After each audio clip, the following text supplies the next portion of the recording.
IndiGo flight గాల్లో ఉండగానే విమాన అద్దానికి పగుళ్ళు వచ్చాయి.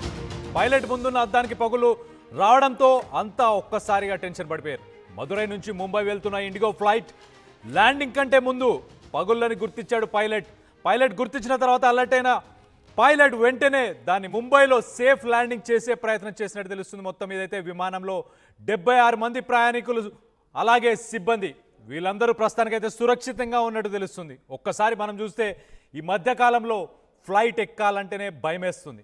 ఎప్పుడు ఏ క్షణాన ఎలాంటి ప్రాబ్లం వస్తుంది, ఎక్కడ కూలిపోతుందో అర్థం కావట్లేదు. అహ్మదాబాద్ ఇన్సిడెంట్ తర్వాత ఇప్పటిదాకా మనం చూస్తే బోయింగ్ ఫ్లైట్స్ వాటన్నిటిని నిషేధించాలి. అలాగే ఇండిగోకి సంబంధించి కూడా మనం ఫ్లైట్స్ చూస్తే కూడా ఆ విజువల్స్లో చూడొచ్చు ఎలా ఊగుతుంది, ఆ ఫ్లైట్లో ఎలాంటి మూమెంట్ ఉంది చూడొచ్చు.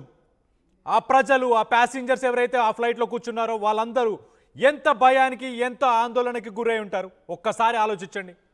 అట్లీస్ట్ ఒక రోడ్డు వేస్లో, ఒక బస్సులో వెళ్ళినా, ఒక ట్రైన్లో వెళ్ళినా ఎంతో కొంత సురక్షితంగా ఉంటాం, మనం బాగానే ఉంటాం కదా, బతికుండొచ్చు కదా అన్న ఆశ ఉండేది.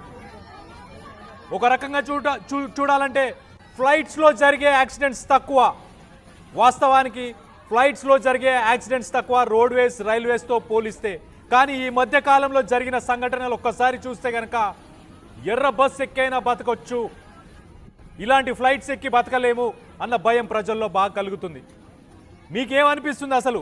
మీరు ఫ్లైట్ ఎక్కాలనుకుంటున్నారా? ఈ మధ్యకాలంలో జరిగిన ఈ ఇన్సిడెంట్స్ చూసిన తర్వాత ఏంటి అనేది కింద కమెంట్ రూపంలో తెలియపరచండి.